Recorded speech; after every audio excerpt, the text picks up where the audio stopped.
Welcome to Deep Transformation, Self-Society Spirit. I'm Roger Walsh, and our co-host is John Dupuy. And today we begin a new dialogue series, a series focusing on the topic, what is real greatness? There's been a lot of talk lately about making America great again. What there hasn't been a lot of talk about is what real greatness is. And the assumption seems to be, among a lot of people, that greatness is about getting more money and power for me and my country. So but from a historical, cross-cultural perspective, that's a pretty puny view of greatness. It's very small, very egocentric, nationalistic. Doesn't encompass the well-being of everyone. Doesn't have a base necessarily in compassion. And it's very interesting that there's been a lot of research on what actually makes for a deeply satisfying life. And it's very clear from the research that focusing on external goals like money and power just isn't enough to provide a foundation for a truly satisfying life. The research is crystal clear on that. Rather, what it turns out is that a really satisfying life, a life well lived, requires larger goals, a goal of contribution, of service, of deep relationship, of meaning and purpose, something much larger than just getting more money or grabbing more power. So we want to begin a series of dialogues to kind of up-level this question about what is real greatness and what would it really mean to make America great again.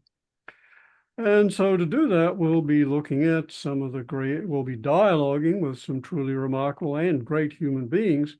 And we'll also be looking at questions like, what are the wisest people of history, people like Socrates or Confucius or the Buddha, say is real greatness?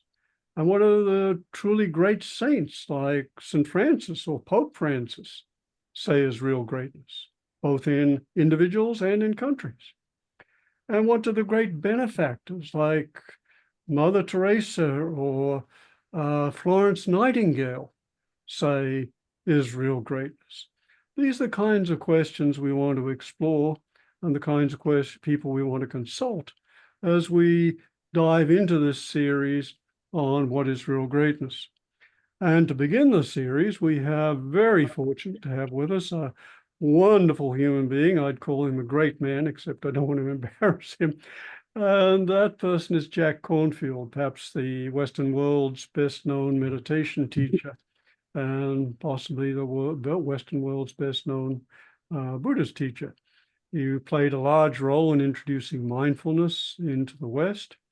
He has trained literally hundreds of thousands of people and touched millions through both his teaching, his writings, his talks, his dialogues.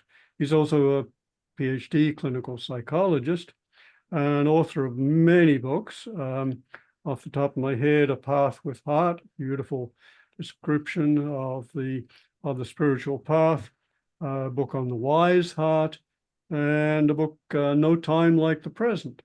And here we are in the present with Jack. And I should just say that Jack changed my life dramatically. I've probably spent a couple of years in meditation retreat with him and benefited enormously. So Jack, welcome. And gosh, there's so many topics to explore with you. And you've been prolific in a number of ideas you've generated, a number of people you've touched. But, maybe one place to start is, as I mentioned, I've sat probably two years of silent retreat with you, and you've given a lot of teachings during those times, and there are a lot of ideas I've taken and used and plagiarized. And one of them that comes to mind right now is you once asked a question. You point out that each of us has what you called a sacred question, a question which is at the center of our lives and purpose and meaning. Could be, how can I love better, or what would it mean to really help? So let me ask, I'm going to throw it back to you since you gave it to me quite some years ago. What's been your sacred question? Well, hi, Roger. I'm happy to be on the podcast and hello to folks who are listening. I was just listening with pleasure to your introduction of what is greatness. Um, and I don't want to kind of brush aside money and power so quickly to start with. I'll answer your question at some point. But I think it's actually interesting because if you look at history books, and of course, then that immediately says, who writes history books and whose benefit are those? They're really about emperors and kings and an occasional queen and people who amassed a great deal of money and power. Uh, and they set a template for our aspirations, those of us who are educated in that system. So it's just worthy of noting how powerful, in a different sense, that whole archetype is. You could be a king, you could be a queen, you could have, money, power, dancing girls and dancing boys and everything else you imagine. But particularly, you could kind of be the monarch or the president, king, or whatever you want to be. So that's just interesting to me. And then, for those who are listening, one of the great um, and frequent, or most important and frequent opening lines in Buddhist texts is when the Buddha looks at whoever is there or speaks of them to them and begins with the line, "O nobly born, O you who are the sons and daughters of the awakened ones." And so this is a really beautiful turning of that kingship or queenship or emperorness, um, to say, you already are this. You were born with an inherent dignity, an inherent capacity to awaken, sometimes talked about as Buddha nature, or sometimes talked about as uh, the timeless spirit, and that's actually who you are. And your whole spiritual journey is just to remember it in some way, to embody it, to experience the reality of this. One of the great historical stories that follows your introduction, Roger, is that of Emperor Ashoka or King Ashoka, who lived, from the historic accounts, a couple of centuries after the Buddha in India. And he was a great um, conqueror and eventually united the lands all the way from Afghanistan on the western side to the borders of Burma on the other, and the entire Indian subcontinent. And as the story is written and told, after the last great battle to conquer the whole southern part of the Indian subcontinent, Ashok was sitting in his tent above the battlefield, looking out, and saw the bodies of some of his favorite warriors and generals who'd been killed in the battle. And of course, the carnage of the war scene. And at the far edge of the field, he saw the sight of a orange-robed Buddhist monk, or a golden-robed Buddhist monk, walking slowly and peacefully on a path on the other side. And he reportedly said, "I, who am now the king of lands as far as one can travel in every direction, who has everything, don't have the one thing that that monk has, which is a peace of heart, peace of mind, after all the grief and the struggles and the battles." So he called the monk over, and that monk became his teacher. And at that point, Emperor Ashoka changed his tune, so to speak. Um, he reviewed what Roger Walsh had been telling him about the limits of power and money and, fame and those things. Okay, been there, done that, but I don't sleep well. I don't have what that monk has. And we might ask ourselves, in the end, what matters in terms of how we live. And yes, whatever accomplishments are there. And um, do we have a gracious or peaceful or steady or loving heart or wise heart? So the monk taught Ashoka the basic principles of the Buddhist path to inner happiness, because now we're shifting from the outer forms of happiness to the inner happiness. And those included generosity and care toward oneself as others, loving kindness and compassion, a steadiness of mind and heart, a practice of turning the busy mind into an abode of peace, respect for all beings that they might also respect you.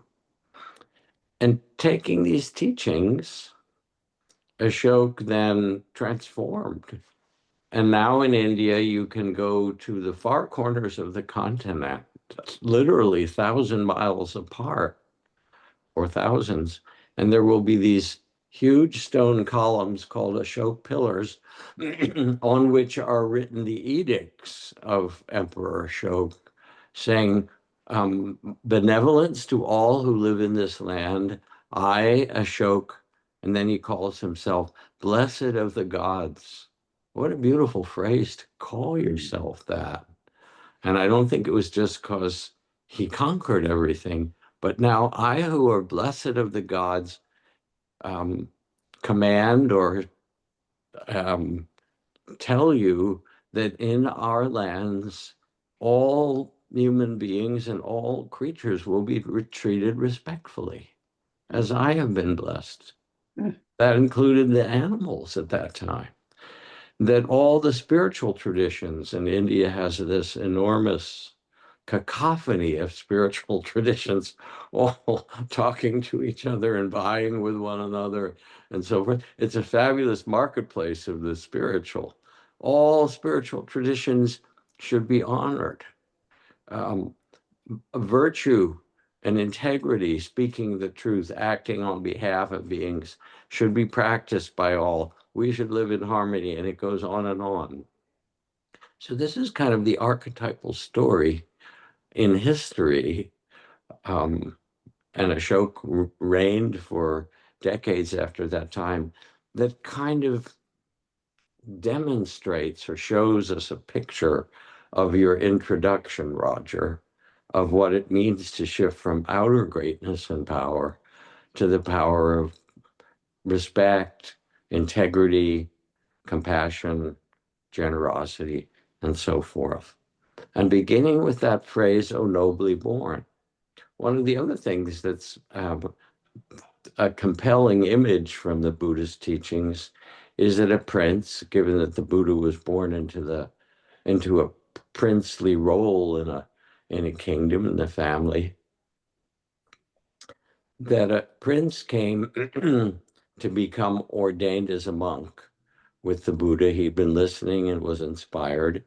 And on that same day came another young man who was a shoemaker or a lower caste person in the Hindu caste system.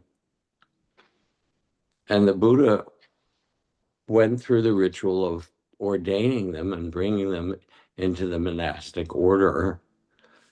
And he made sure, as the story was told, that the shoemaker, who is the lowest of caste, your feet touching the earth with all the excrement of the animals and the mud and so forth, and the prince, who came in a chariot with beautiful royal garments, that the shoemaker was ordained first. And the tradition in the monastic order for monks and nuns is that whoever is ordained first becomes the elder or the senior, and those who've been ordained or become members of the order then must offer a bow to those who are senior to them. And here is the Buddha setting up, turning on its head, the Hindu uh, human cartography of the Brahmins at the top and the warriors, the kshatra, the shudras, and the all the way down to the untouchables, if you will, and saying, "Oh, nobly born, you are born with a nobility. Come and join us," and setting that up as the primary field of respect that's kept the order of monks and nuns and their teachings alive for 2,600 years, which is a pretty long time for a company to kind of um, carry its mission and sell its products and things like that. So I have now taken the thread that you pulled in the cosmic weave and pulled us into a little bit of history from the Buddhist perspective. And I want to speak to the people who are listening um, because this really raises a question for you, not so much about money and power. I actually have come to like money. It's kind of sweet to have a bit of it anyway and not have to worry about it. Not so much that I need to be grand about it, but not to worry about it. And then I can give it away and do cool things with it or whatever. But there's something that I want to kind of ask as you listen, and that is, do you hold yourself with this quality of nobility and respect, of dignity?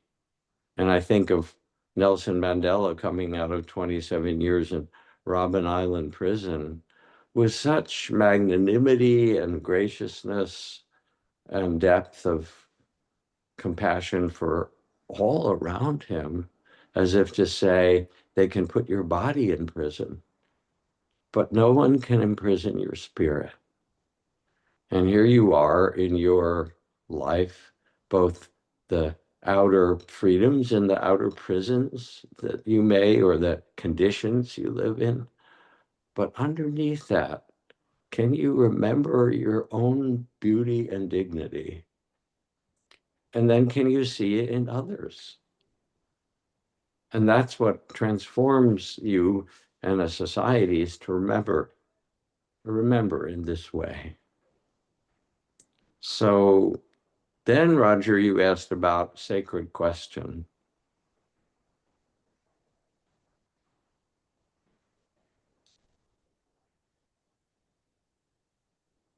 It changes.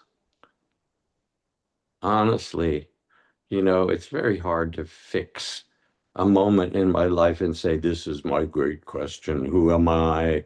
How do I become free? Um, I've had those moments, you know.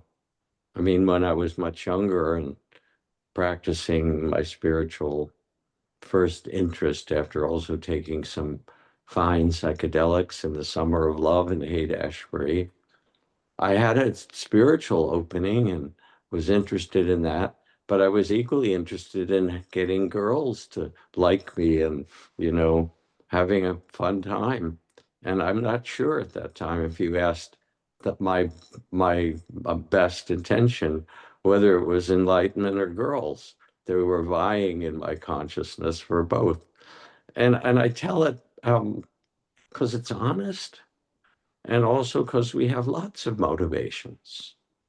And that idea of a sacred question came from a series of teachings I gave on the shaman's journey, that something will happen to us in our life. And maybe it's a car accident where you survived but almost died, or, someone around you died, or maybe it's that you did get something that you really wanted. Um, in my case, I got the girl I thought I wanted, and it turned out not to be quite as much fun as I imagined. Um, there was conflict and difficulty, and oh, it's not what I thought. Um, and then you start to say, well, what matters? And that question comes to rise, and it does for everybody in their way, whether it's a near-death experience, or walking in the high mountains, or making love, or taking psychedelics, or sitting at the bedside of someone as they die, which will happen to you, by the way, in case you haven't reviewed that this morning. Um, and there's this mysterious moment when the spirit leaves the body, silent as a falling star, and that human being, the body turns into a corpse, cold, getting cold, and, just like going into any butcher shop, basically, it becomes meat, the meat body, and the spirit leaves the body, consciousness, whatever you want to call it. And if you've had that experience, or you've been there for a childbirth, the gates to mystery open and you go, wow, how did I get into this human incarnation? What is this?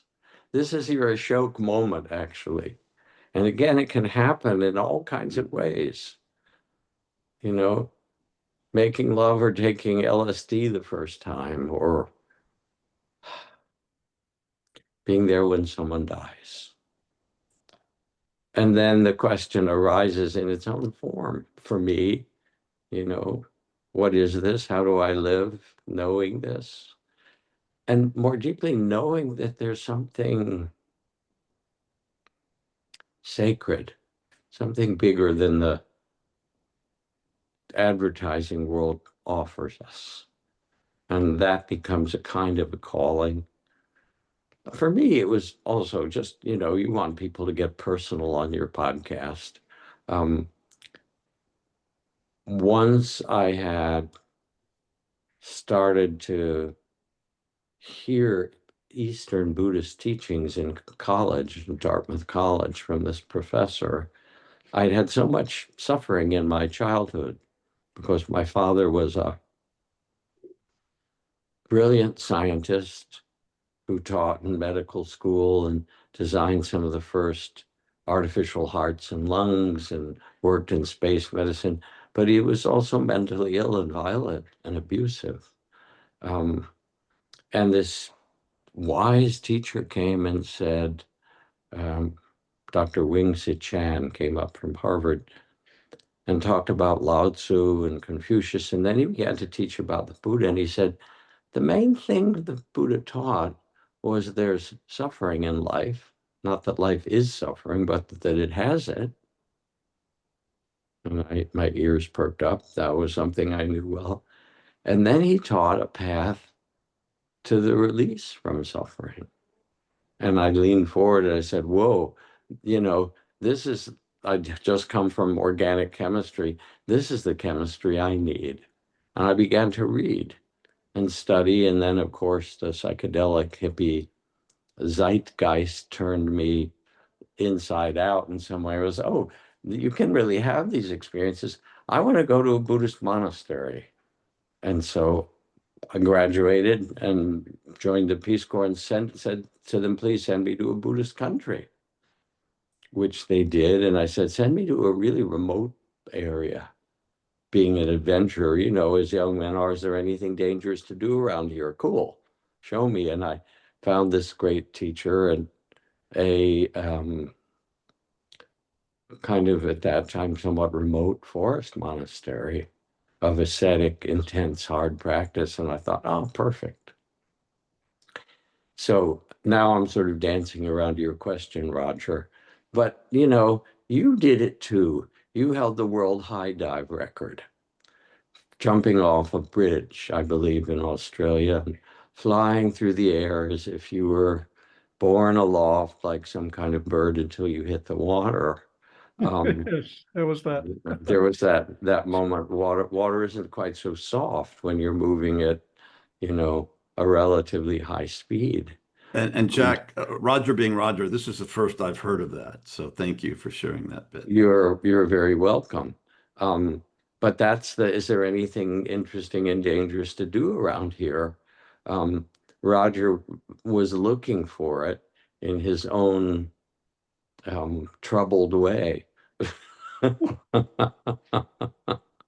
But it's there in us. Now, some of us have to look for trouble. Others of us just have so damn much trouble that we have to just look for the way out. But this is just part of being human. So if those of you who are listening, if you reflect back to yourself, what were the seeds of your own spiritual journey? That's more than a sacred question. What were those seeds? What were you called to understand? What suffering or what imagination, this huge vision, really started you on a path?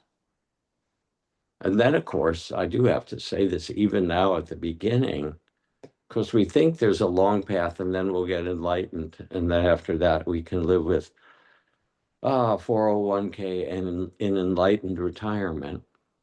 But in fact, it turns out that the path doesn't go from here to there. It goes from there to here. That where you're going in the end, as the poet T.S. Eliot says, and the end of all of my striving or wandering, whatever that phrase was to arrive where I started and know the place for the first time. And that's the saying of Suzuki Roshi in another poetic language, that the aim of Zen practice in the end is to always keep a beginner's mind, to see the mystery, because it's here. I mean, the fact that I can wag my tongue, that I even have a tongue and a hole in this body into which I stuff dead plants and animals regularly and grind them up with the bones that hang down. And then I wag my tongue and it vibrates the air around and vibrates that little tympanic drum and eardrum. And then it goes to the auditory center in your brain and you translate pink elephant into an image coming right out of the Disney movie of your childhood. No one knows how the hell that happens, actually. It's completely weird that we exist. And the consciousness has made us all out of nothing. So now we're taking the conversation to a different dimension. And the thing is that there isn't the right dimension. There are these many beautiful dimensions. So now I'm going to pause because I've been blabbing for a while, which is kind of, it's what I get paid to do. And Roger, you haven't told me how much I'm making for this podcast, but I'm assuming it's a lot of good karma, at least. It's a lot Lots of gratitude. And Lots of I will gratitude. give you my bank account number for the direct deposit as well. But You raised so many, so many beautiful topics, and we could go down so many different roads with this. And just to mention some of them, your story of King Ashoka or Emperor Ashoka is beautiful, and it raises a whole new possibility for our dialogue series on what is real greatness. That is, be really interesting to look at the truly great figures of history, who Ashoka being one, another being Marcus Aurelius, the Emperor of Rome, whose book Meditations has come down to us over these 2,000 years as this wonderful, deeply reflective exploration of life and meaning and purpose and what really counts. And someone who, by sheer dint of will and effort and good heart, worked on himself when he could have just luxuriated in sybaritic pleasures, He, Don't say that lightly. Those are they're also quite fun. Keep yeah, going. well, yeah. Yeah, money, sex, and power, all good in moderation, I think, or middle way, to coin a phrase. I think that you have to remember everything in moderation, including moderation, but keep going. There you go. Yeah, so there's that theme. There's the question, how do we live? Yeah, how do we live? I mean, that's a question we're asking ourselves every day, every hour, every choice. Um, I don't think so. I uh, I I would suggest that that's not true. I think we mostly live to be slightly critical a lot of the time as automatons, I would which agree. we're, and I mean, I make my to-do list and then I've very satisfactorily crossed things off that list or checked them off. Yeah, yeah. So, and so I don't think I ask that question like that, except once in a while. Um, and I'm not sure it's our purpose to ask it actually in that way. Um, I think that there is, or at least for me, um, there's a substrate of consciousness. Uh, you could, in, I think, inaccurate ways, you could talk about the subconscious and the unconscious, but I think it's actually the deeper consciousness that knows that this is a dance and that we can live it in a way that expresses beauty, respect, care, and so forth. And then, go to Trader Joe's and take my wife's shopping list. And I don't think about like, what's my meaning at Trader Joe's? Trader Joe's. I just look for the Fuji apples that I know that she likes, and please her in that way. Um, Sorry, I stopped your riff and I interrupted and disagreed. Yes, how dare you, Jack? And But I think, because the danger, I'm going to keep my critique going for a moment, just because it please makes do. more interesting airtime, is that I don't want people, and I know you don't either, to become idealistic. Okay, now I'm going to get enlightened, and enlightened retirement means that I'm living in mystery and, the great wonder of all things all the time, and all the rest of it becomes trivial. Because in fact, the trivial is as sacred as anything else, since it's all born out of the field of consciousness itself of who we really are. Blah, blah, blah. I interrupted you. Keep going, Roger. No, I'm agreeing completely, and yes, I was actually thinking much less generously about continuously asking guiding questions. I'm assuming that most of the time those questions are entirely automatic, just as you suggested. So, but at every moment there are choices made, and yes, I completely agree. And one could say the whole teaching of Buddhism, to put it in contemporary language, is that whoops, you're hypnotized, you're running on automatic. There's another way. And I want to just ask you to expand more on what you said about the ideals, because you're raising the very important fact that, which is probably one of the things we need to address, a trap associated to real greatness, and that is that ideals can be wonderful, but they can also be traps, kind of golden traps. So say more about this good use of ideals. Okay, I'm going to turn the conversation a little bit with that prompt from you.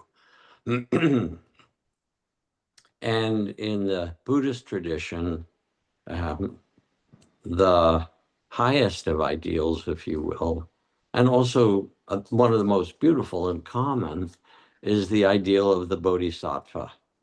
And bodhisattva is a compound word. Bodhi means awakened, and sattva means being. And so it has a number of meanings. It means someone who lives in an awakened way, that is, in a way that's not separate from other beings, not selfish, but um, A bodhisattva is a being who's committed to living for the benefit of all, basically. And there are all these examples of great bodhisattvas, and there's the sort of the old time religion examples of the Buddhist time. But you could say, because you named her, Mother Teresa or Martin Luther King, or so many other kind of modern sage saint people. But the beautiful thing about the bodhisattva ideal, if you will, is that you don't become it. It becomes an intention. And it's very, very different than if you say, well, I'm a bodhisattva. I mean, I could say that I'm, intense the sense of it, and being inspired by or intending.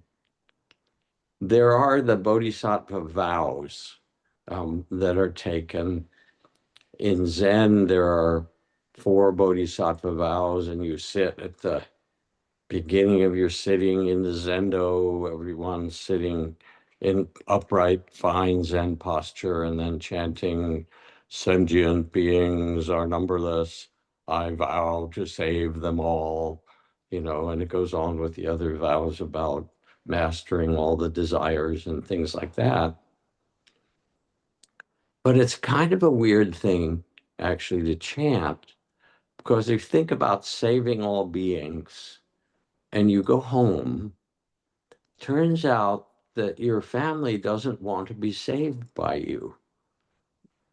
They don't. And so it has to have some other meaning than I'm going to go around and save all my friends, Buddha spare them or God spare them or whatever. And you become sort of this missionary bodhisattva. So what does sentient beings are numberless, I vow to save them all mean? Well, first of all, my beloved Trudy chants it differently. I vow to free them all. And then she goes on to say, and what does it mean to free beings? To free them in all the ways that I limit the way I hold them, and to offer them that kind of freedom in whatever way I can. That's different. It's still a wee bit idealistic, given that there are innumerable sentient beings and you're just one. So what it actually functionally comes down to is a setting of the compass of your heart. You could set the compass toward money or power or, all kinds of other things, domination or greed, whatever. But here you set the compass and you say, may I be of a force for the compassion and the freedom for beings everywhere. And then it becomes kind of the compass that as you go through the day and you go to Trader Joe's and, some people are jostling to get in line and push their carts in front of you. And I could be annoyed by that. Or I could remember when the annoyance arises, oh, bodhisattva vow intention. And I see them with the eyes of beings who are struggling to get through the day. And I don't know, maybe they're in a hurry because their kid is very sick. Or maybe they're in a hurry because they had a accident on the way there and they still have to finish their errands and get back. Who knows what's going on for them? And then you see with the eyes of compassion that we're all just in it together, both suffering and also free to awaken, free to love. The Dalai Lama wakes up early in the morning, and I'm about to go to India next week to see him as part of the Mind and Life Institute that he helped to start 30 some years ago to bring together science and meditation, science and contemplation for those meetings. And he wakes up in the dark, begins his practice with the vows from the Bodhisattva vows from Shantideva. um, and makes a prayer, um, which is a dedication of his life energy. May I be food for the hungry. May I be a resting place for the weary. May I be a lamp for those who are lost in darkness. May I be a source of peace for those who are experiencing struggle. And he goes on with a series of these really beautiful vows. And may I do so, may I offer myself um, for as long as space and time exist and beings exist. May I be the force to bring blessings to all I encounter and to all that radiates out from there. Now it's a gorgeous bodhisattva vow, right? And it doesn't say I'm the great bodhisattva, which he happens to be in some ways, but this is my intention. May I use the day and the gifts and the mystery of having a human life um, and spread well-being and compassion and care so that we all become awakened and free and blessed and uh, each in our own way. And it's a really beautiful, beautiful ideal.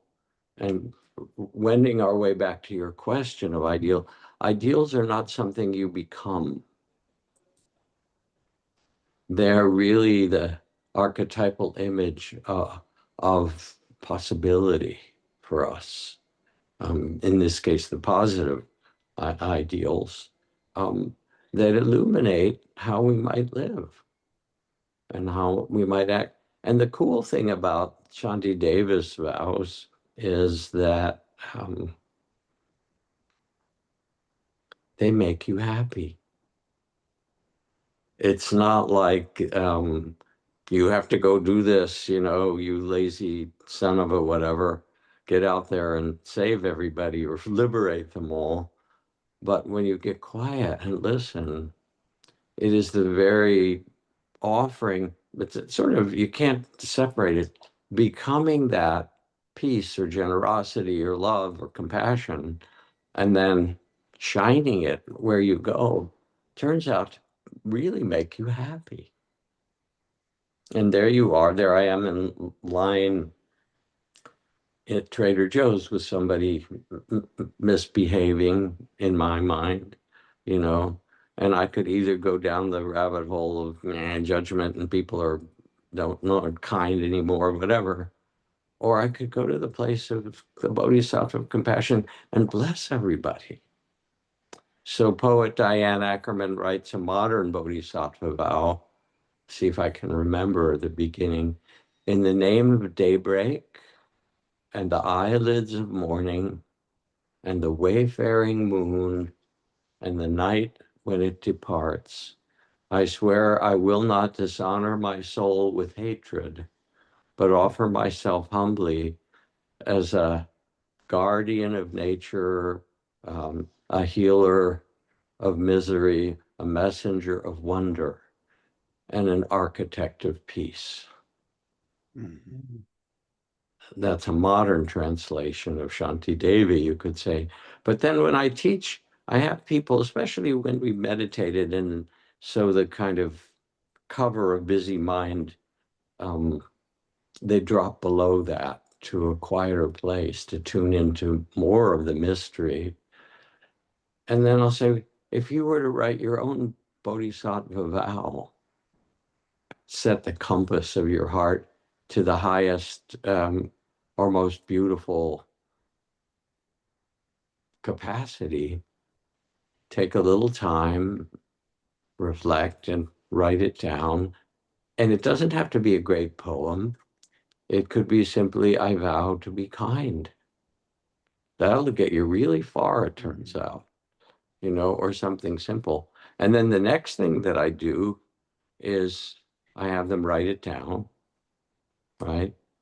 I have them turn to another person and they each read to one another their vow, which is a very intimate thing. But it's one thing to have the idea. It's another to write it, which all of a sudden it becomes something that you can return to. And then to speak it, it's in the Sufis speak about sobat, about a communion of the heart. And when someone reads their bodhisattva vow that they just pulled out of nothing, because everything comes out of nothing, by the way, and this thing comes out and then they read it, there's something so intimate and beautiful about it. So when we talk about greatness, you know, there's some really great rock and roll bands.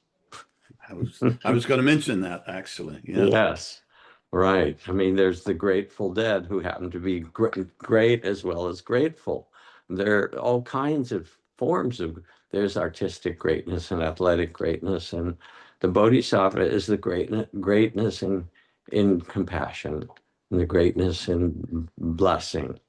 And the beautiful thing is we can each do it. And then you get in some difficult situation or even just get lost a bit.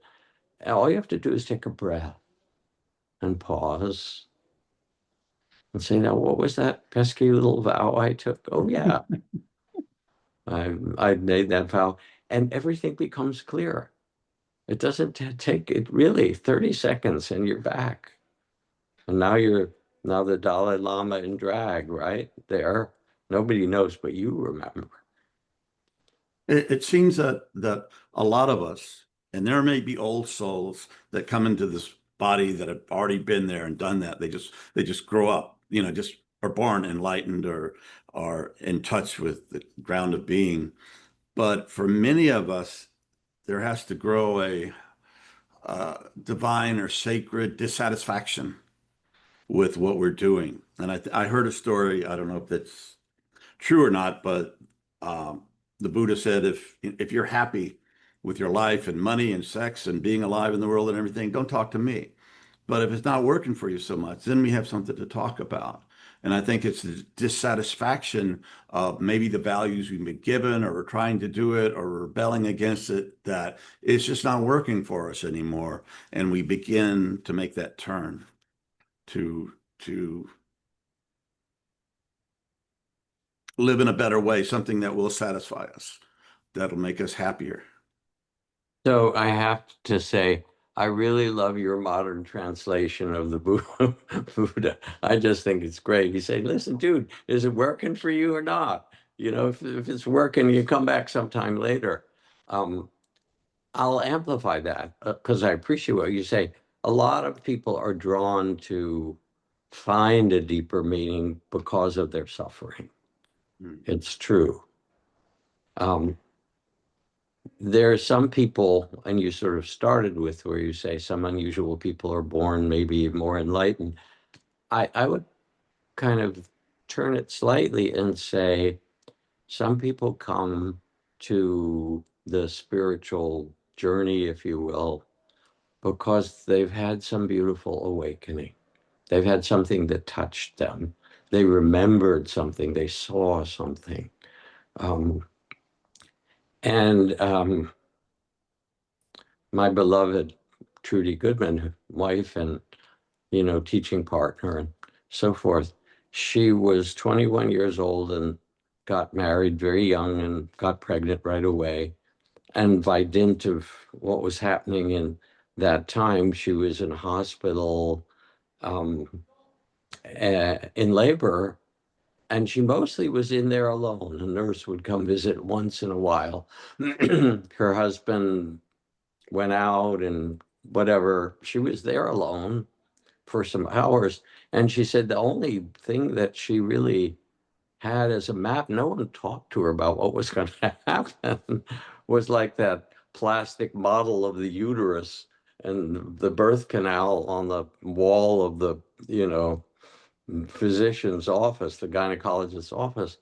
So she said, but my body, it just started to do this thing, these contractions, and it wasn't me, it was doing it. And it got incredibly painful, as it can. She said, and I heard down the hall some young woman who was crying out for her daddy, you know, help me, help me. She said, and here I was alone, and it was enormously powerful and painful. And then I was catapulted out of being my ordinary 21-year-old self struggling with the pain. And I could feel myself opening, dissolving into a stream of all the women in human history, going back millions of years, who had given birth, who were giving birth to life. And I was part of that timeless stream. And it all came through women's bodies, by the way, in case anybody happened to forget. You know, your mama, right? She said, you can walk down the street in New York. I would afterward. I was like, God, all these people came out of a woman's body. Wow. Usually her vagina, too. Hey, how about that? She said, and I felt myself part of some huge mystery that was giving birth to itself. And that was another way that the spiritual journey could awaken, one of many, that we have a taste of something so much larger than our ordinary reality. And now I think about it because we're talking in this particular week, although this podcast will be broadcast at another time later and so forth.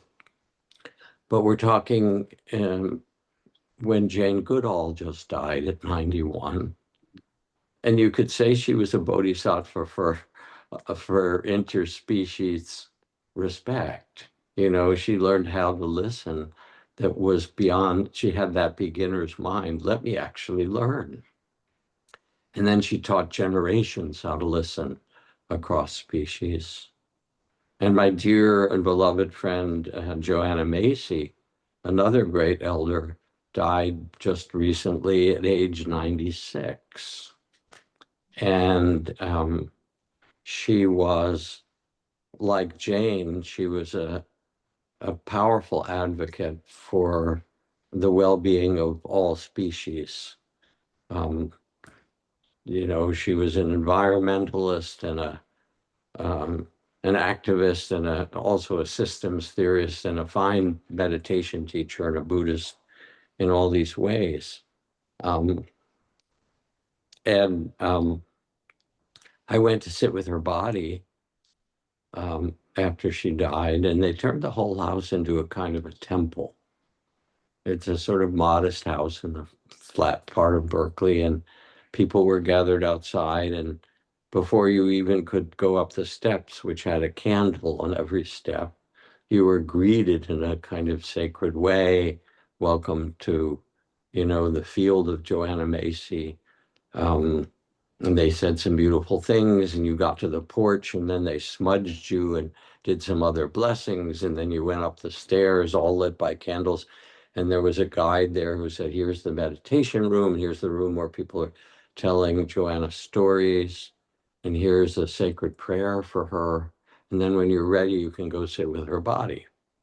So I went in the bedroom after I did all of those things, and she was lying there, and there was a huge bowl of flower petals, and her body was covered. Everyone who passed by sprinkled flower petals, and there were a few of us in the room. And I read, or I chanted actually, from the Tibetan Book of the Dead, O nobly born, remember who you are, let go into the pure light of your true nature. Said, Joanna, you know this stuff. I'm just reminding you, you know, and I talked to her for a bit, chanted, and then I waited. She looked at me and she said, 80, that's nothing. I just turned 80. She said, that's nothing. You got to keep going. I was thinking of like, okay, I'm going to kind of step back a bunch after 50 years of teaching or more, 60 practicing and teaching. She said, no, 80 is nothing. Keep going. And it was like this big jolt of, okay, Joanna, I got my marching orders. And then I went down the back steps into the yard, and there was a big barbecue. People were cooking and people making music and singing. And it was like any good Irish Buddhist, whatever wake that you would want. There was something, people gathered to celebrate her life. And two people really close to her talked to me, and they said, Joanna, I mean, she went to Chernobyl after the meltdown of the nuclear plant to work with all the people who'd been were getting pulled out and displaced, to bring compassion. And they said, what are you doing, you kind of white American woman, coming like you're going to help us? And she sat with them and she said, it's not that. We need you to help us. I want to hear your story because I don't want what's happened to you and your family and your children to happen to other people's children. So if I hear your story, I can go and I can tell people that you're speaking to their families and their children not to let this happen. So she was this bodhisattva. And Yeah, then Jack, I hadn't heard that she had passed, and I got to know her, and she was a big influence on me. She was a real role model when I was searching for that at that time in my life, and very, very good woman, very precious soul. she's quite remarkable. So they said to me, Joanna loved everything. You know, she loved the natural world, and she would lead expeditions to places to help speak to and with the species that were there, and her counsel for all beings. She loved food. We'd go out to the great restaurants. She loved cooking. She loved to make, nourishing things. She loved sex. That was a big thing for her. She loved music. She loved, community, and on and on. So the next day I was at Whole Foods doing my shopping, and there was this big chocolate thing, and I thought, God, I'd like to get that, but it's not good for my diet.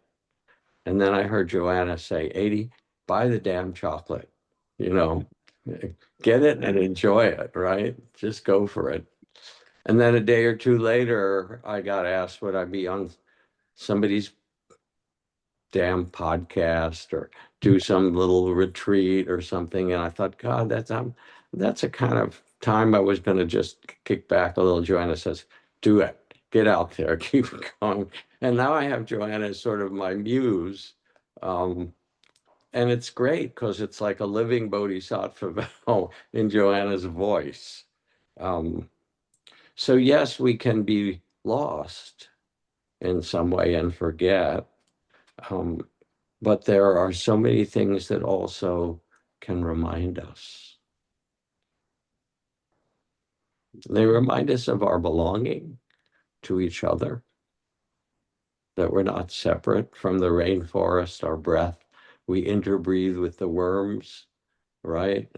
And and the monkeys, the chimpanzees. We interbreathe with everything. And the larks and the eagles. We take the same air and breathe, and our neighbors. That's even more terrifying. We're breathing, exchanging breath with them. Imagine kissing your neighbors on the mouth and exchanging breath. It's more or less what you're doing all the time, you know. And you can't separate it. And it doesn't matter which flag they're flying, the freak flag, the LGBT rainbow flag, the MAGA flag, you're all still breathing together, baby. And the bodhisattva spirit starts to open and you say, it's us. And then you love them all, the weird ones and even the ones who are causing pain and destruction.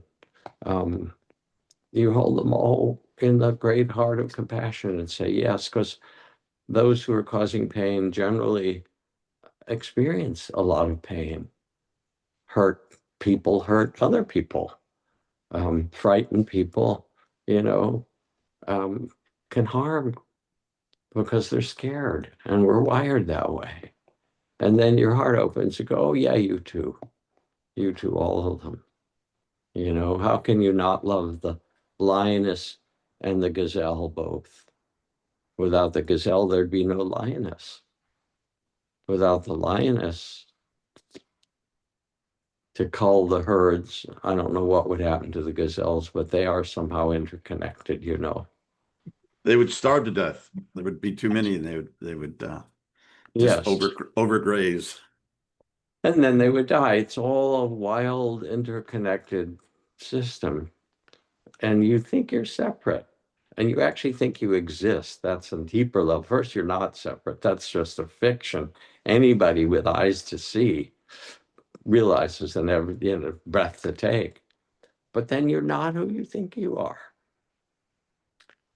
And okay, I could say you have an original nobility, but deeper than that, you are consciousness. Consciousness in drag, in the Roger Walsh form, saying, let me see what happens if I make a Roger Walsh. What will that one do?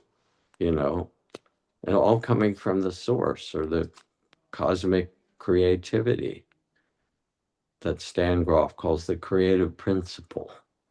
Um, and the beautiful thing is that we actually can touch this and know it, not as a philosophy. Philosophy's okay.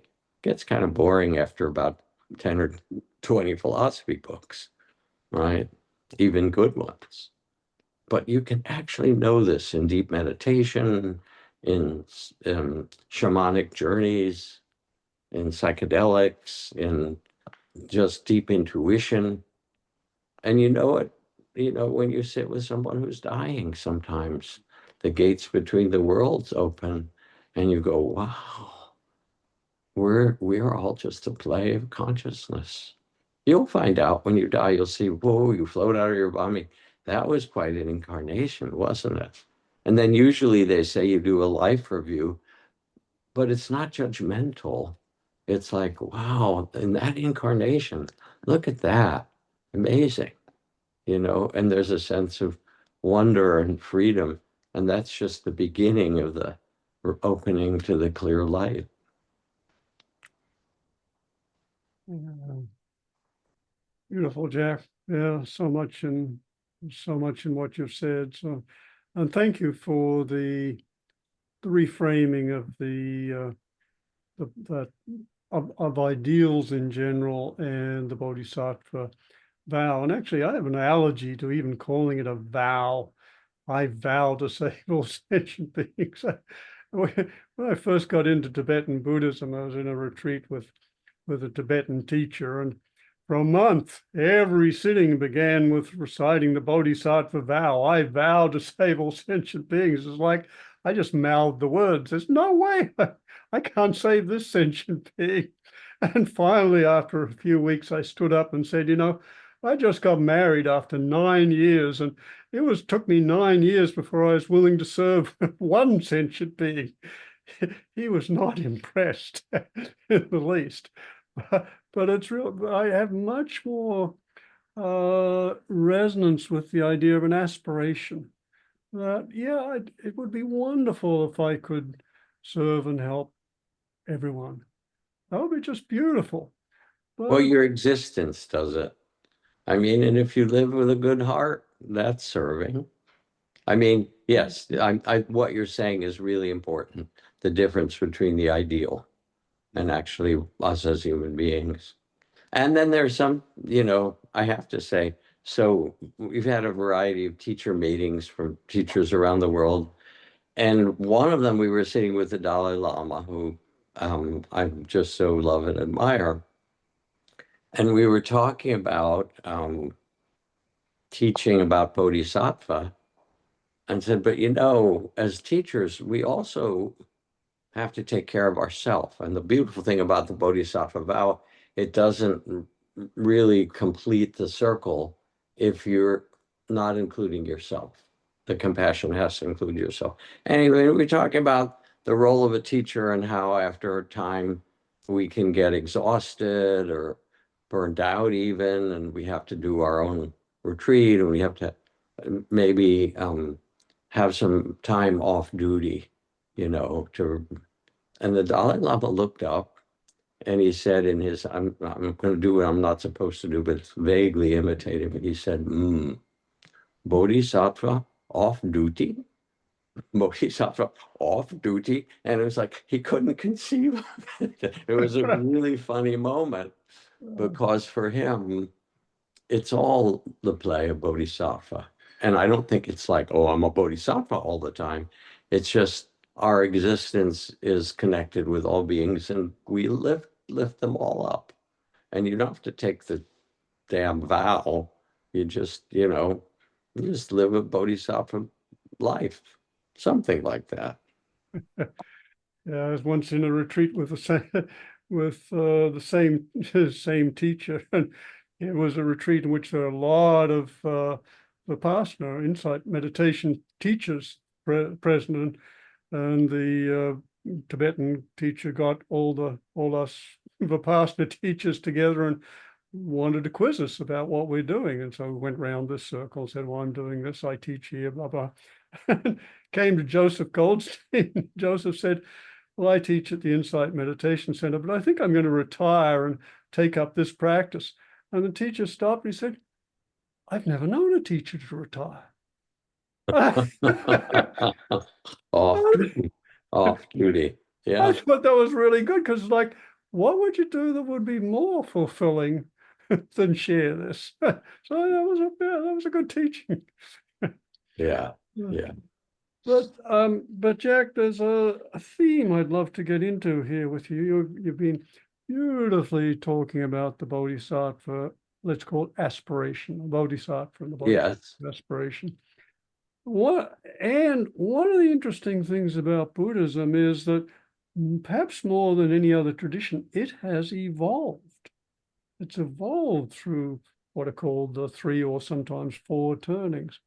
And each of those turnings has had its own view of what a great person is, starting with the Arahat, which was less emphasis on serving everyone and awakening everyone. It was more, the most important value was one's own awakening, and then yes, one would serve and teach. But so there was an evolution there over time, and to an increasing grandeur of the vision and possibility of what a human can be, towards a deeper understanding of the fundamental nature of reality, and towards a more encompassing understanding of what we could as humans aspire to. So that was really beautiful to see that evolution.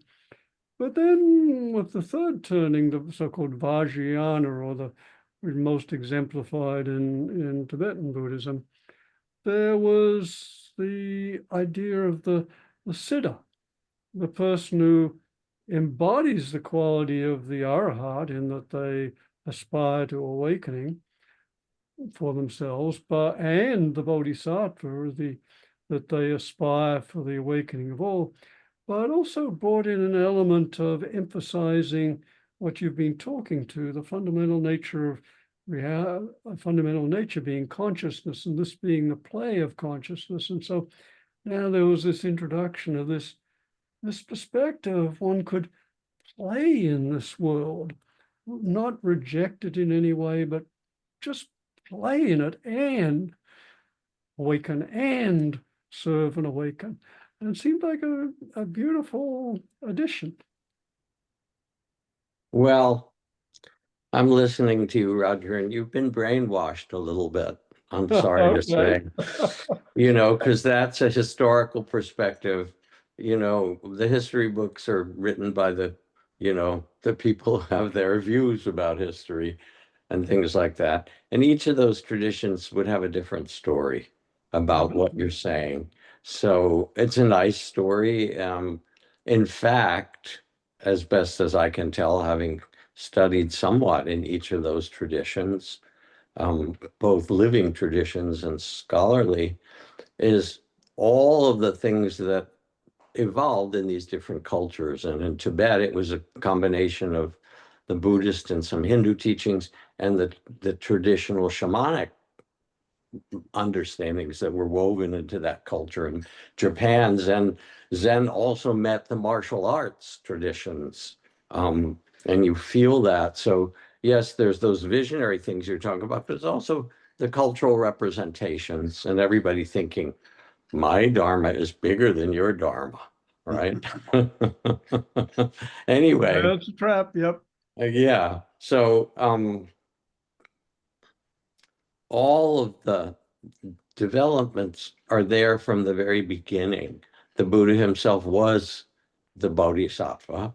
And in the Theravada, there's like, I think, 500 volumes of stories of the Buddha as bodhisattva. So it's not like bodhisattva was invented later. It was elaborated in other cultures in different ways and so forth. And in fact, all of it pretty much happened in India as well as when it moved to China and Japan and Tibet and so forth. But all these were together in some way at Nalanda, all these different traditions coexisting.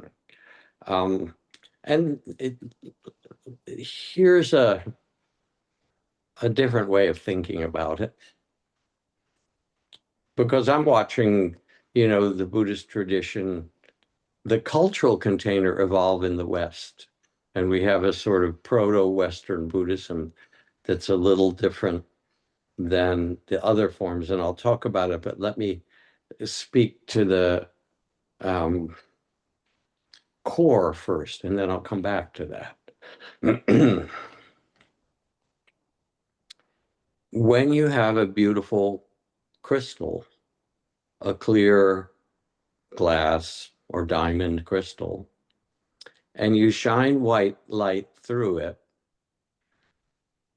the light gets refracted in different directions depending on its wavelength. And so you can see out of different facets, blue or green or red or magenta or whatever those colors. And we know how that light can get diffracted in that way. We have some explanation. Consciousness, which is everything. There's the void, and then there's being arising. We'll call it consciousness.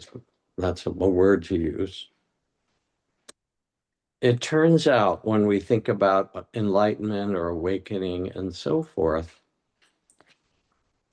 that people who meditate or do some form of spiritual practice or have some spontaneous awakening, they usually return to an experience that is both, it could be the experience of the oneness of all things or the emptiness of all things, but usually it's flavored in a particular way so that that experience of awakening can be felt as universal love, that everything actually is love because consciousness is everything. It's one thing. You don't say, oh, my poor hand.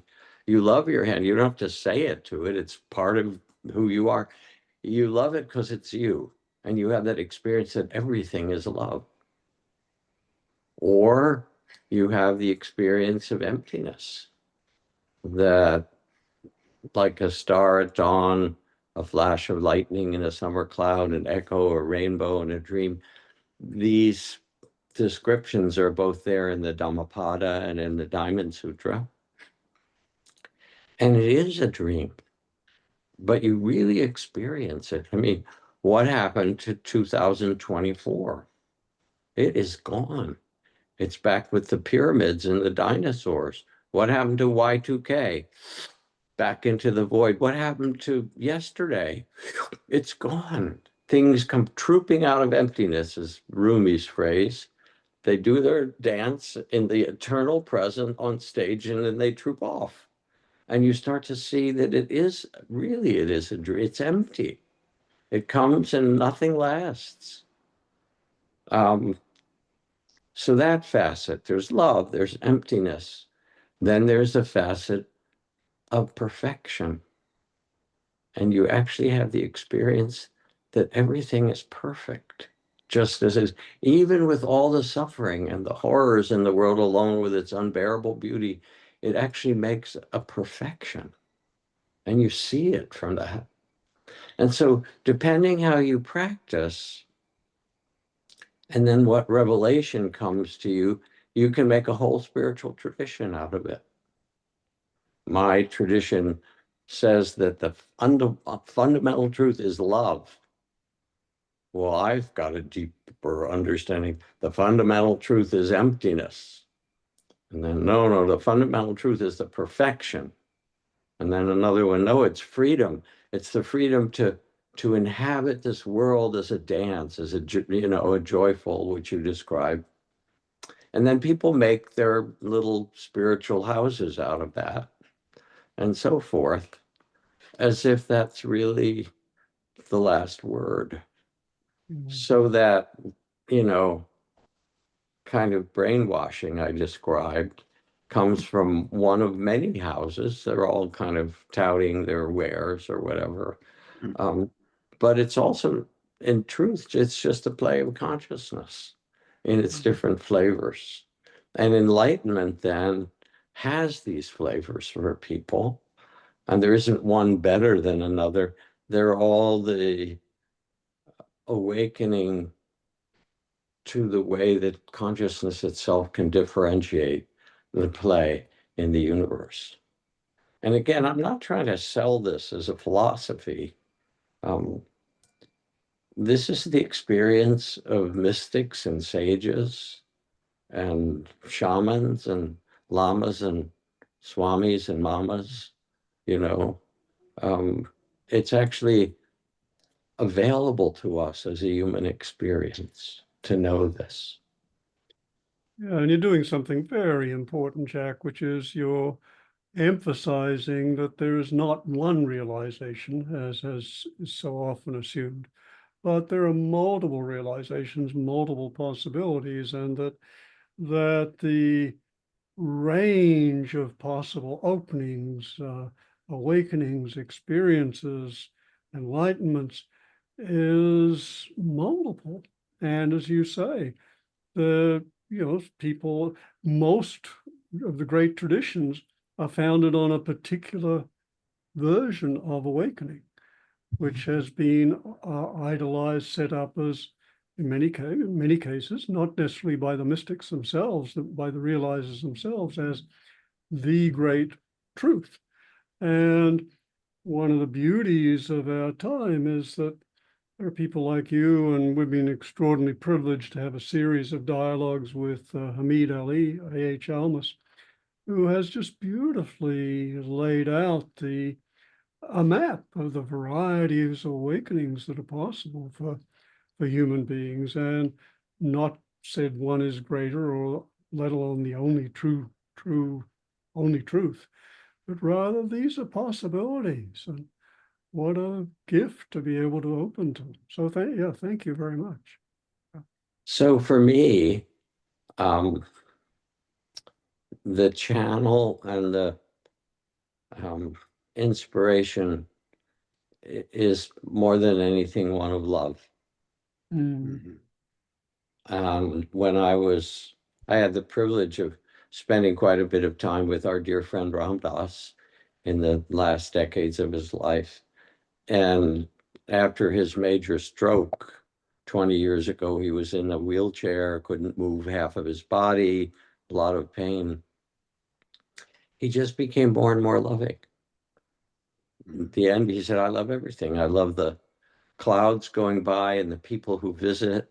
He had this huge altar in his room that had every kind of bodhisattva. There's Mother Teresa, and there's, Swami Muktananda, and there is, the Buddha, and there's Hanuman, and there's, some Hasidic great Jewish mystic and whatever. And there's Dick Cheney and Donald Trump among them all. He said, I love them all.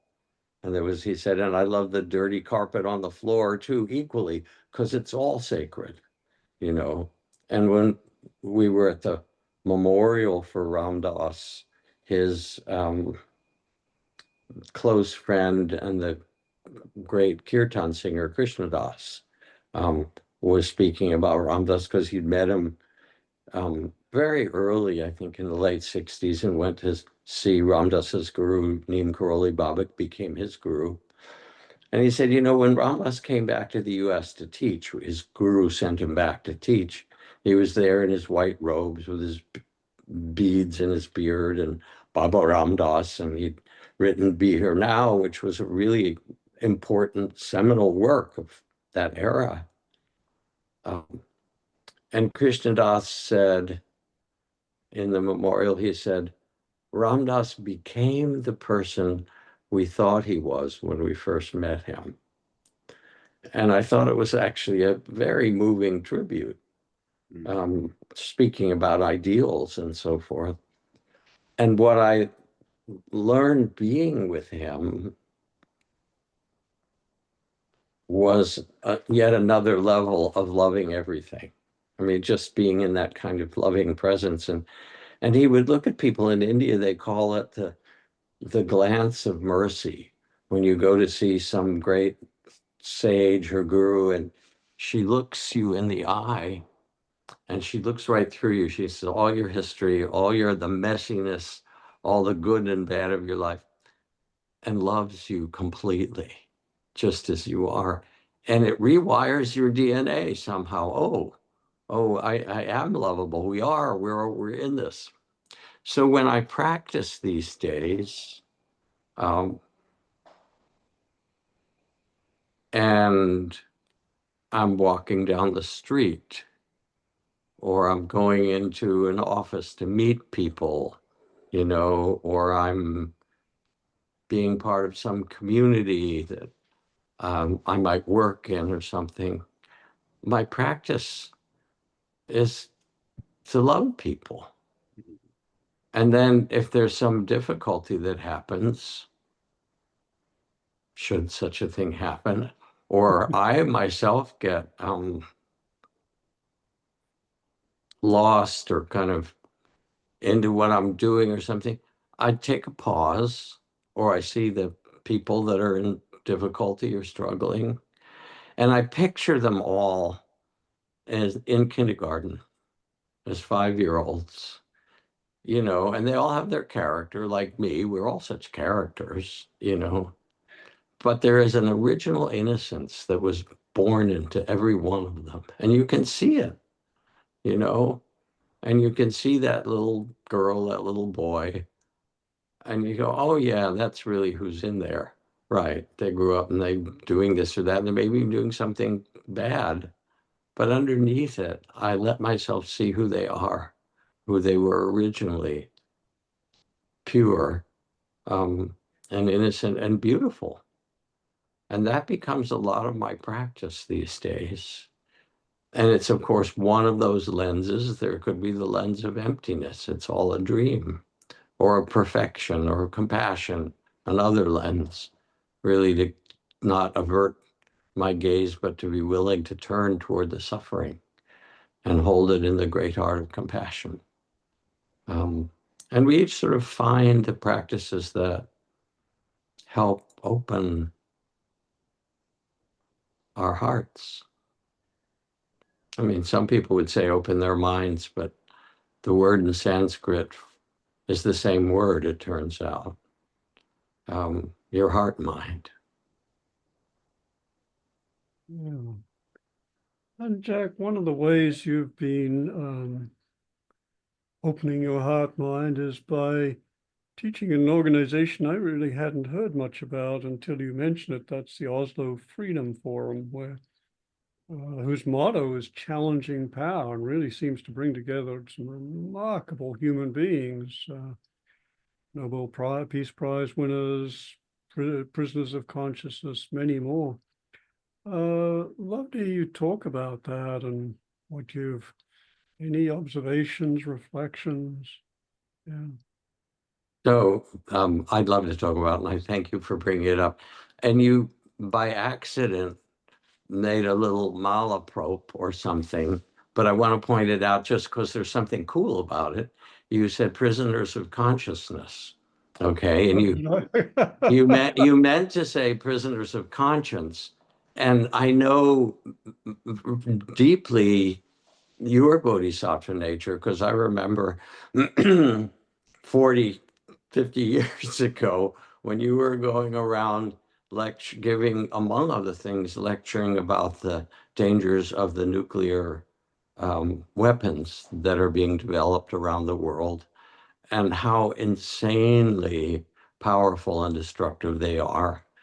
And then you had this incredible moment in your lecture, which you had 2 tin pails, one of which was filled with some thousands of little BBs and the other was empty. And he said, I want you to know how many of these nuclear weapons are being stored in the US and in Russia and in, now North Korea and so forth. And you would begin to pour it.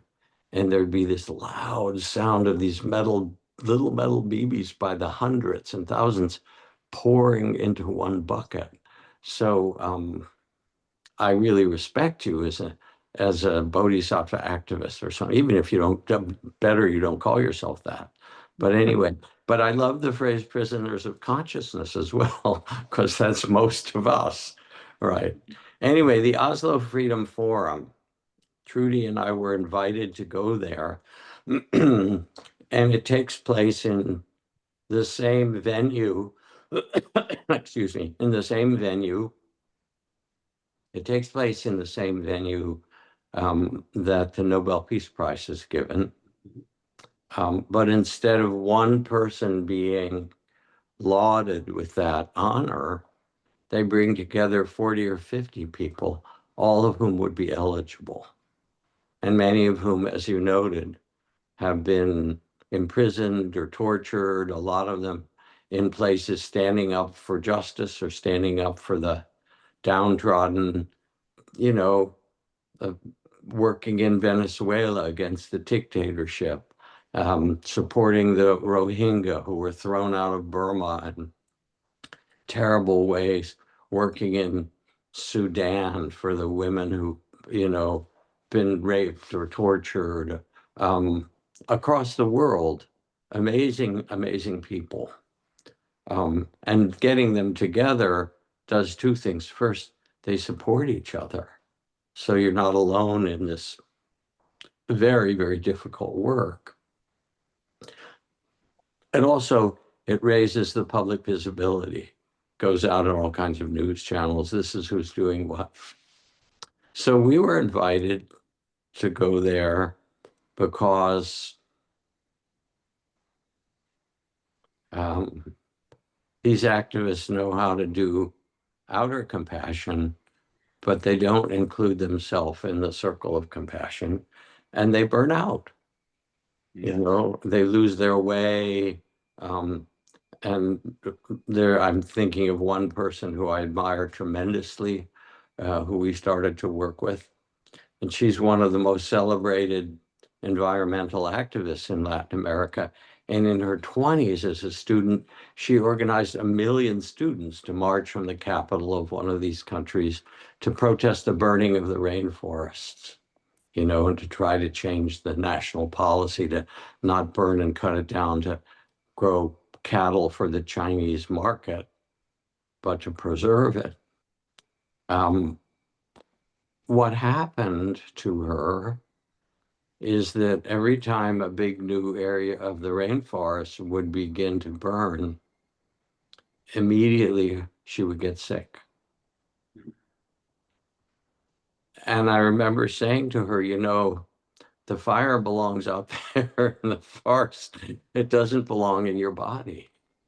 And here are some practices you can use to drain the suffering out of your body, to sweep through, to bring in the water element, to create a field of compassion, to care for yourself as you would care for the least of the animals in the forest that are fleeing the fire. We did a whole series of practices. And here's an altar that you can make with all the bodhisattvas that inspire you. And each day, make a little bow and say, would you help me? So that it's not, because you need backup. And it's not you alone, I'm going to save the rainforest. There are 1,000 generations of ancestors who are cheering you on. Close your eyes, feel this. You are actually the product of that. So you don't have to take it on personally. We did a whole series of practices. And this is an example, really, of working. I'm about to teach a day-long retreat at Spirit Rock next month, called Inner Technology for Outer Technologists.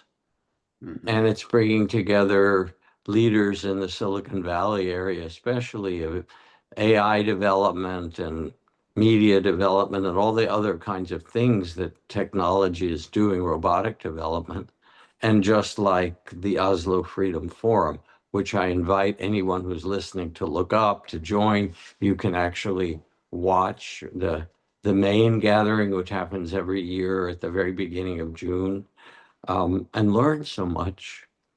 And in this day long of inner technology for outer technologists, it's very much the same thing. The technology that we develop is a reflection of our psyches, of our minds, right? And we see it in social media, and we see it in the way AI reflects us, because it gobbled up and took in all the weird stuff on the electronic, field of humanity at this time. And it ain't all pretty. And then the question is, how do you maintain your own sanity? Like those rainforest people working in the rainforest of developing these huge, powerful technologies. And then how do you let that guide the principles? How does it raise the question of what really matters? How can we guide the technology for the benefit and the benevolence, not just of humanity, but of life, in all its forms?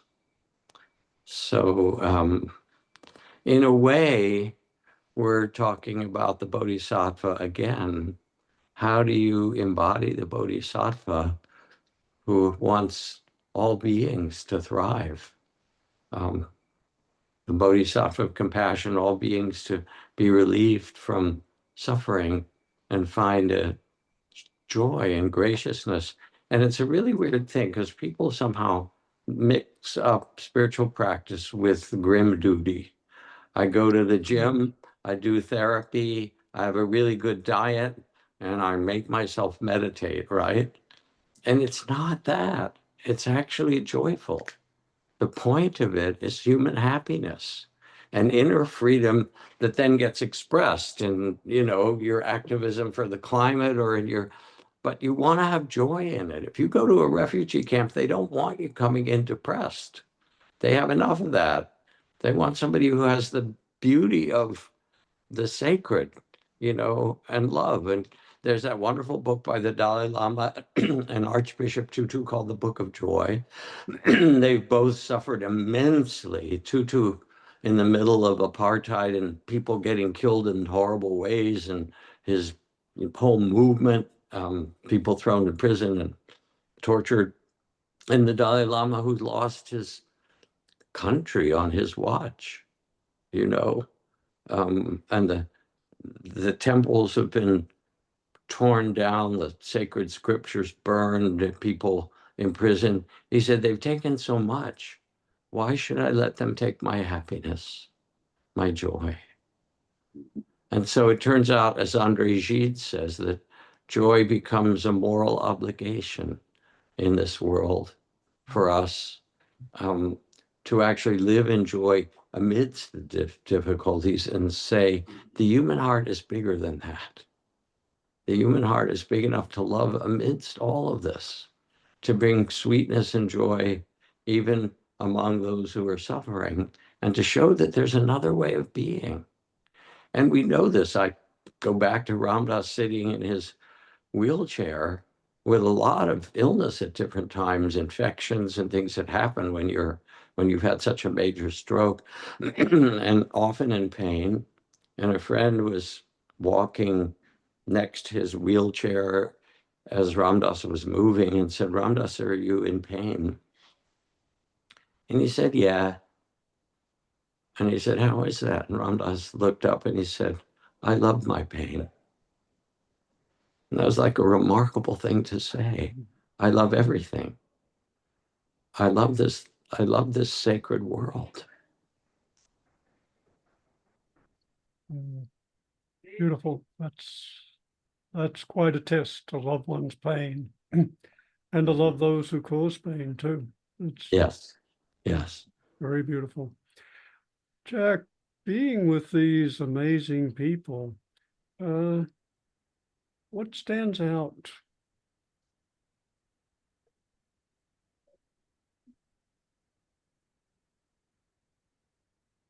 I'm getting quiet and reflecting. That's what I get paid to do. Yeah, and you're good at it. I don't know. Anyway, I've done it.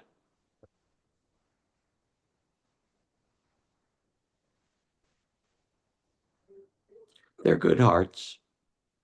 I mean, it's not that complicated. And I've been with teachers who've had a lot of spiritual power and their Shakti and their energy, and they could kind of do things that would resonate in my nervous system. And I've been with lots of leaders with a lot of power as well, the CEOs of the top, most amazing companies or the most powerful companies in the world, and politicians and people of different kind of power. Power is really different, and it has its place. Um, but the kind of greatness of the bodhisattva, and it can be actually in modest ways, but it's a greatness that's really a greatness of heart. It's a greatness of love and care and connection, and you feel it. You can actually feel um, that this is a being who lives in the consciousness of love and in the field of benevolence and care. Um, and that is a great power. Mm. The rest of it, I've had a lot of experiences. I'm sure there are much bigger, more powerful ones. Eh, power is just power. Hitler had it, right? It's power. What you can choose what you do with it. But love is something entirely different. And love, in these cases, it's the people, the Nobel Prize winners, the people at the Oslo Freedom Forum. It sounds like a combination of lives guided by great heart, but also just some intensity or uh, dedication and apparently competence in manifesting that heart in beneficial ways. Yeah, and when I work with some folks, because in that field also of activists, there's grief, um, there's outrage, there's anger, and so forth. And I'll get them to quiet and I'll say, do you know why you're so angry? Do you know why there's so much outrage? Because you care so deeply.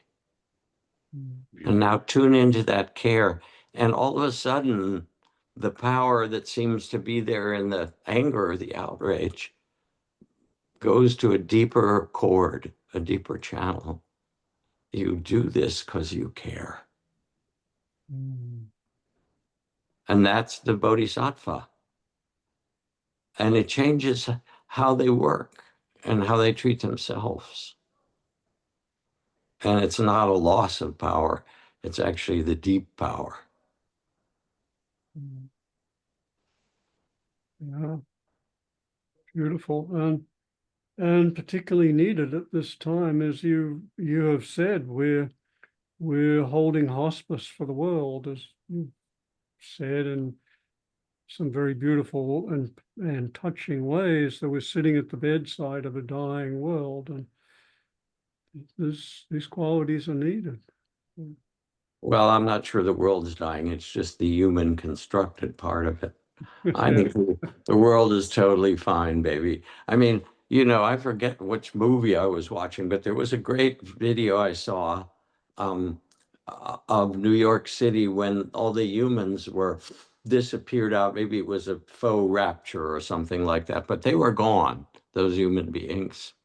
And it was a sort of future time lapse, and in 5 or 10 years you'd see the buildings starting to crack a little and the streets, there were the raccoons and the coyotes that came in first, and then later the bears returned, and then 10 more years and the vines and the tendrils, and 20 years, and you could see the buildings starting to crack, and it was all returning to a natural world with with animals and plants and everything. The only pesky little thing missing was the human beings. The earth is fine. And it's gone through lots of cycles, some of which many species die, a huge asteroid or some giant viral plague or something. Earth knows how to do it. We humans, however, that's the question. And we have a certain kind of consciousness. And will we be able to do something beneficial with it? Now that we're all aware that we're connected. Before we were connected, but in much more unconscious ways. We could feel it, but there wasn't media and there wasn't electronics, and somebody born in, the Indian subcontinent or South America or something, they didn't know about the other continents and people. They just knew what they could see or walk to or ride a horse to. But now we know this, right? Here we are. I forget why I started talking about that, actually, but there was something about the fact that not only can the earth take care of itself, but we're, as you say, we're being called, the hospice is really for humanity and not the earth. And we messed it up pretty far, but we also are incredibly creative, incredibly creative. And so we'll also do some creative things with the disaster time, and all of it yet to be seen. And the question for you and me and the people who are listening is, what's the spirit that we lead with? What is that bodhisattva intention? Or what's your best intention? What's the dance you want to do, you know? And what will truly, allow you to live from the best of your heart? When you bring us back to our original question, Jack, of what is greatness? Sounds now in the context of this discussion a little too grandiose, but it points to the general theme of the discussion of what is it to live as fully and wisely as we can, and as these fallible creatures, and to help reduce the suffering in both ourselves and others. Yeah, those are the questions at the end. Did I love well? Did I live fully? And maybe did I learn to let go? Because otherwise you get a crash course. Yeah, that's for sure. Beautiful, Jack. Gosh, there's so much more we could dialogue about, but I'm wondering, is there anything you'd like to add? Oh, let me contemplate for a moment and reflect.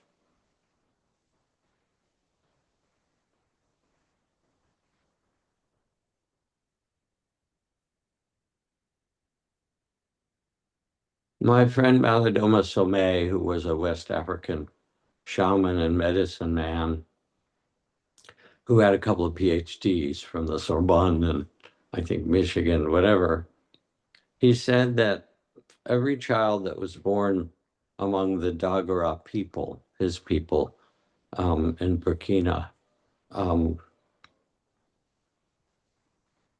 was believed to be born carrying a certain cargo. And I like his metaphor because the rivers of West Africa go from the ocean inland all along that coast. And they used to, they still do boats ply carrying, everything from fruits and food to, fabrics and things like that, whether it was a dugout canoe or a motorboat or something. And his image is those cargo boats. He said that your purpose here is to deliver your cargo, that you have gifts.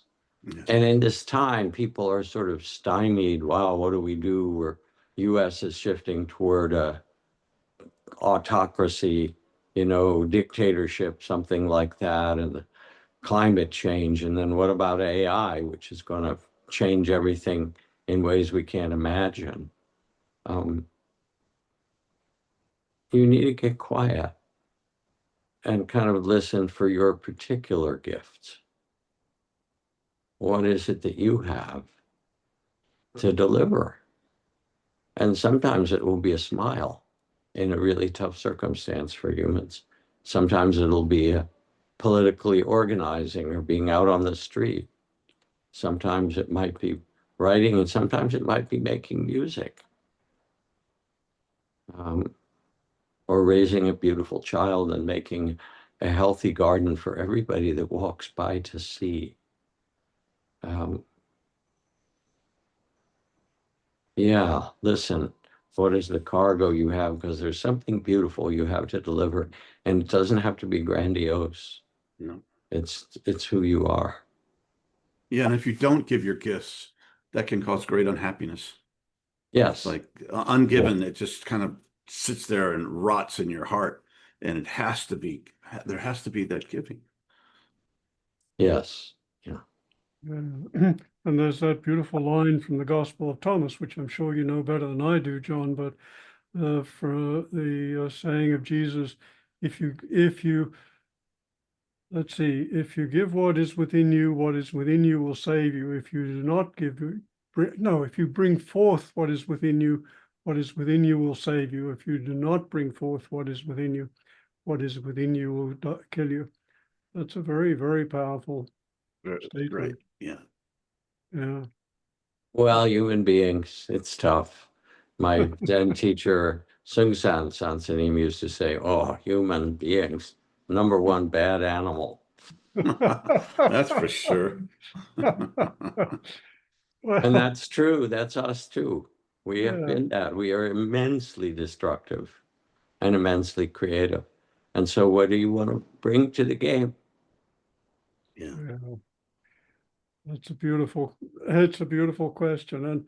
And one of the themes you've been emphasizing, Jack, is that the integration of these wonderful ideals of the aspiration for true greatness in the best sense of that word, not the grandiose sense, but the best sense of the higher of the best, and the integration with the everyday life. And there's a beautiful final image in the 10 ox-herding pictures, which portray Zen's portrayal of the spiritual path. And the final picture is this person just wandering through the streets. And this line, even the wisest people cannot find them. They're so living just so humbly without any specialness that they just seem like ordinary people. As Ram Dass would say, remember your sacred nature or your Buddha nature or your divine. Remember your sacred nature and your social security number. So Well, here we Jack, are. Okay, thank you, Roger.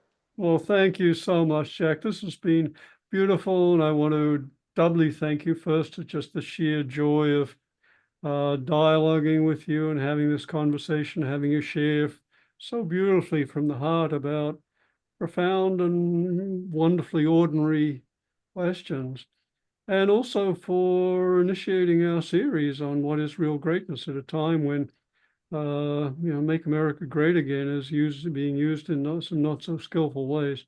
To really come back to the question of what is real greatness is a real gift, and it's been just wonderful to play in this way with you and have this kind of dialogue and have you share as beautifully as you've done. Yes, thank you, Jack. I feel very grateful and blessed to have been here. Thank you both. Pleasure. Well, here I am, John Dupuy again, and I'm here to talk about supporting the Deep Transformation Podcast. The podcast has been an amazing experience for Roger and myself and for our team, and it's been growing. We're currently in the top 2% of worldwide podcasts, which is really remarkable.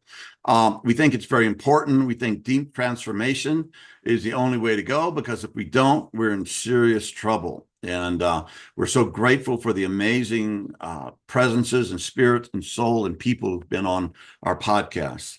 We'd also like to ask you again for your support, financial support, and thank you for all of you who have been supporting this. And up till now, it's all been out of pocket for Roger and myself. And it takes money to produce, to pay our staff, and for marketing. And so the circle keeps on growing, but the quicker that could happen, the more positive effect we could have in the world.